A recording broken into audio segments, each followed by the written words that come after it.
இந்த கண்ட்ரிஸ் எவ்வளவு பழமையானது உங்களுக்கு தெரியுமா? ஓகே, ஃபர்ஸ்ட் ஒன் ஆஸ்திரேலியா பாத்தீங்க அப்படின்னா 124 வருஷம் பழமையானதா. அடுத்ததா ஜெர்மனி எத்தனை வருஷம்? 154 வருஷம் பழமையானது. அடுத்ததா கனடா 158 வருஷம் பழமையானது. அடுத்து பிரேசில் 203 வருஷம் பழமையானது. அடுத்ததா பாத்தீங்கன்னா யுனைடெட் ஸ்டேட்ஸ், இது 249 வருஷம் பழமையானது. இது யாரு? நெதர்லாண்ட்ஸ், இவங்க 444. எனக்கு தெரிஞ்சு ஃபர்ஸ்ட் பிளேஸ்ல ஈரான் தான் இருக்கும்னு நினைக்கிறேன். அடுத்ததா ஸ்பெயின் 546 வருஷம் பழமையானது.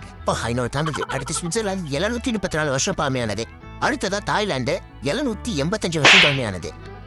அடுத்து போலாந்து 1000 வருஷம் பழமையானதாங்க. ஸ்வீடன் 1040 வருஷம். அடுத்ததா டென்மார்க் 1060 வருஷம் பழமையானது. நம்மால் எங்க இருக்கான்னு தெரியல. அடுத்து ரஷ்யா 1143 வருஷம். அடுத்ததா பிரான்ஸ் 1182 வருஷம் பழமையானது. மங்கோலியா 2282 எவ்வளவு வந்துச்சு. அடுத்து ஜப்பான் 2685 வருஷம். அடுத்ததா கிரீஸ் 2800 வருஷம். அடுத்ததா சைனா 4095 வருஷம் பழமையானது. அவன் 4008 வருஷம். பார்த்தேன். அடுத்ததா இஜிப்து 5170 வருஷம். எங்க இருக்கு? ஈரான் தான் இருக்கிறது. பழசு நான் நினைச்சேன். இதுல உங்களோட ட்ரீம் கண்ட்ரி இது, அதை கமெண்ட்ல சொல்லுங்க.